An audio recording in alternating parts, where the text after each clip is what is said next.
Hey friends, AMD just got done with their E3 press conference and it turns out it's all real. We released a video earlier in the day talking about everything that we were expecting and boy howdy, not all the stuff that we mentioned in that video got released plus pricing, but we'll talk about that after today's video. Sponsor? Not sponsor, but I owe them because they gave us a shout out on their community tab posts. Linus Tech Tip merch, my friends. Best water bottle you could possibly own. Best t-shirt merch you can have. I have this, I have the Constellation shirt, and I have a TechLink shirt. And my goodness, boy howdy, they're all freaking amazing. I'm working on getting the freaking hoodie. Linus Tech Tip merch, it's fantastic. LTTstore.com. They're not paying me to say this, but I owe Linus my YouTube life. So whatever, like, go check out. It's worth every penny. This is gorgeous. Just like the soft metal printing of a motherboard on here. It's gorgeous. I'm getting everything.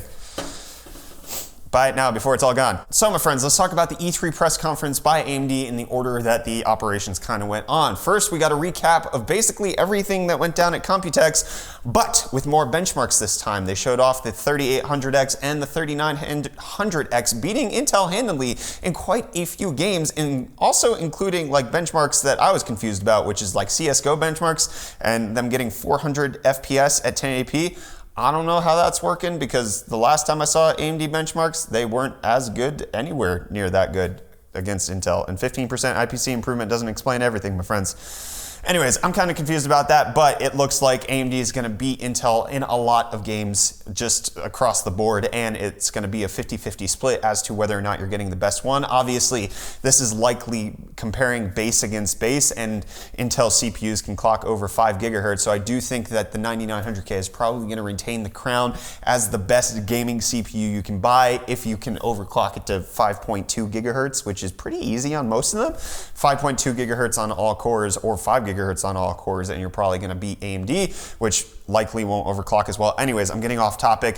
AMD competitive right out of the box against Intel, really good. Then they give us some benchmarks of Ryzen 5, which they didn't talk about at Computex, but instead just posted on their website for reasons. Anyways, looks like those are good, $200 and $250 price points, also competing against Intel products at that price point. AMD just has a really solid lineup with their Ryzen 3000 series CPUs. It looks like they're highly competitive against Intel for clock, even if Intel can go higher clocks. They're still doing really well, and then when you look at the pricing, they just beat whatever Intel is putting up against them in the same price bracket. So it's not a whole lot changed there, at least at the beginning of the presentation. No new CPU announced there. That came at the very end. But let's talk about what they announced after that, which is the GPUs. We're getting two new Navi GPUs, the Radeon RX 5700 XT as well as the Radeon RX 5700. The XT has 40 compute units and can boost up to like 1900 megahertz, which is pretty great,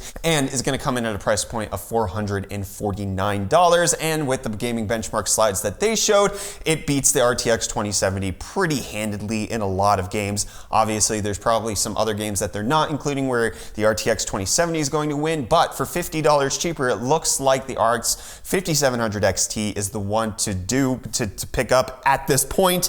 There is the rumor floating out there that Nvidia is going to drop the pricing on their cards, but it remains to be seen, at least at the time of recording right now. Might happen in between now and when we release that they did drop their prices, but for right now, right this very moment, the 5700 XT beats the 2070 in my mind and looks to be a pretty compelling pickup, even if it's launching 10 months after the 2070. Anyways, the 5700's a little weirder. It definitely outperforms the 2060 in the games that they showed. Obviously, don't pre-order these things because no independent reviews are out there, but it comes in at $20 more expensive than the 2060 at a $379 price point, which makes it slightly weirder. Like the 5700 XT beats the 2070, but it's cheaper, but then the 5700 beats the 2060, but it's more expensive. I don't know. They're in a weird price bracket. Only $70 difference between this 5700 and this 5700 XT. Based on what I'm seeing, the XT is the one to go with, at least pre-launch. No independent reviewing statement. Don't trust me on that. And then after that, we got an unveiling of a lot of new technologies that they're going to be bringing out, like Fidelity FX, where they can over-sharpen your images. It's amazing. DLSS, oh, hey, you want higher resolution but fuzzier image, kind of like beauty mode on your phone? Oh, well, we can do that for you. Or do you want the rough, gritty look? well, that's what Fidelity FX is gonna give you. They're gonna sharpen everything. You're gonna see every freaking pore on my face, do you hear me? So that's kind of cool. They're gonna have other features that are coming out. The whole point is that they're not gonna give you performance loss.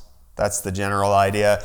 Nothing too revolutionary, no talk of ray tracing from anybody at AMD today. Obviously, besides the fact that's included on consoles, but they're not talking about it with their desktop graphics cards. Xbox talked about it, but Lisa Su didn't. What the frick is ray tracing all about? I'm so lost! I'm so confused! And then there was what felt like hours of just game presentations that have already happened at E3, but they basically took other people's keynotes, shortened them down to 10-minute segments, and was like, here, you talk now. It was lovely. Jeff Keighley led the whole thing. Randy Pitchford, whatchamacallit, was talking for a while. Then they had some lady from Unity. It was a whole great event. Love it. And then, true to Lisa Su's style, she got presented with the Super Sue by Jeff Keighley. It was amazing. She was awkward. Love it. I wanted to give this to you on behalf of the fan community for AMD. They love you. But then, the one last thing. She announced a new GPU. Yes, my friends, we're getting another Navi GPU, except for it's the 50th anniversary edition of the RX 5700 XT, has some slightly higher clocks, can go about 300 gigaflops higher in performance, and comes in at a $499 price point, which isn't terribly bad. It's a 50th anniversary edition. It's kind of uglier. I like the reference design on the XT. I don't like it on the other one. Blower style coolers. I didn't talk about this at the beginning of the video, but what the crap, AMD. Nobody wants blower style coolers. You nailed it with Radeon 7. What the frick are you doing with these blower style coolers again? Trying to cut costs, huh? Trying to beat NVIDIA at the cut cost in game? Stop it. Stop it. Pay the extra $3 and give me more fans. But then Lisa Su talked about her kids, saying she has 2 children. You know, GPUs and CPUs. She couldn't reveal a new GPU without a new CPU, and that's when we got the 3950X. 16 cores, 32 threads, up to 4.7 gigahertz base, 105 watt TDP, 72 megabytes of cache, and all coming in at a price point of $750, which is great when you compare it to Intel's equivalent, the 9960X. They're charging over $1,000 for a 16-core CPU? How could they? It doesn't make a whole lot of sense when you compare it to Threadripper 2950X. That comes in at a price point of $800 right now. So $50 less for the AM4 one, but then you also lose quad channel memory support and 64 PCI Express lanes. But what you do gain from the 3950X is PCI Express 4.0, and then on top of that, you get the extreme clock speeds that it's bringing, the highest boost clocks of any Ryzen chip known to man, 4.7 gigahertz. So better gaming performance absolutely is going to come out of the 3950X. That's what they pitched it as, the world's first 16-core gaming CPU, so kind of cool, but at the same time, $750, a little rich for my blood. I would have preferred something in the $600 to $700 region, especially because it's kind of really stepping on Threadripper's toes there, especially if they decide to drop the price on the 2950X. Like the 1920X, you can get for that for about like $340, $350, somewhere in that region. And so it makes the 12-core like AM4 one look a little weird. Anyways, I'm just kind of rambling at this point because it's really late. It is 2 a.m. here in South Africa. But the whole point is 3950X actually exists. Navi looks compelling right now. All NVIDIA has to do to compete is drop their prices, and everybody knows that they've been overcharging us for a while, so they have the extra profit to do that. And then, like, it's been 10 months since the RTX cards came out.